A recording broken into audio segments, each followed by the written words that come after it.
Theater is such a wonderful historic artifact. Lynchburg really cannot afford to lose it, and they really should honor the generations from the early 20th century who understood and loved and respected the arts.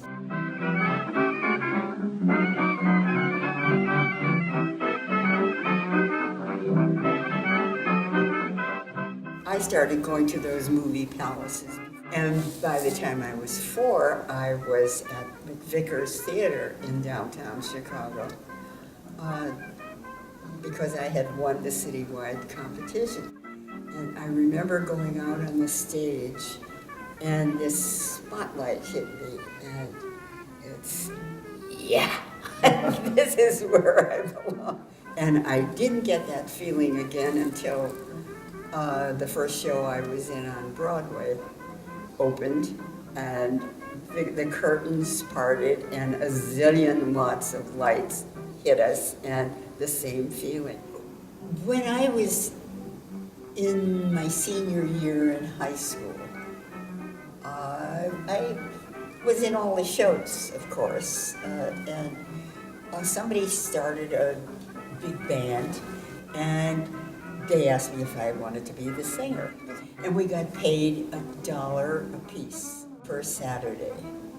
And McHenry was 50 miles away from Chicago, but that's how I got started in the band business. I was such a success in McHenry, Illinois, that I thought I should go see some agents downtown. So I started visiting agents, and before I was 17, I was a professional.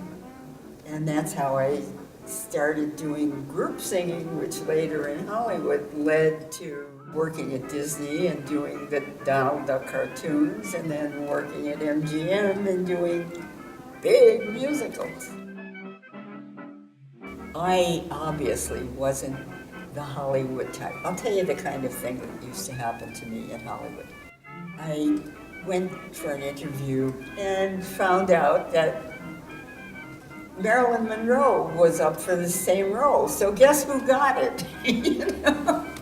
So I thought, that doesn't happen on the stage, but in the movies it's crucial. So I wasn't that type, and I thought, I'm never going to make it in Hollywood. I stopped in Chicago on my way to New York. And by this time, my old friend from vaudeville, Burr Tillstrom, was on television with Kukla and Ollie. So Burr wanted me to stay back in Chicago, and he set me up with a television show with a musical trio, and Charlie wrote this little script, and very often I would be in scenes with people just like me who a year or two later were stars on Broadway. And then I ran into Gene Kelly, and he said, I'm doing some recording for an upcoming movie. I don't know where we're going to use it, but if you want a day's work, come and sing. So I sang for the day, and then shortly after that I went to New York. And I didn't know until 20 years later, when I first saw the movie, I was in that movie.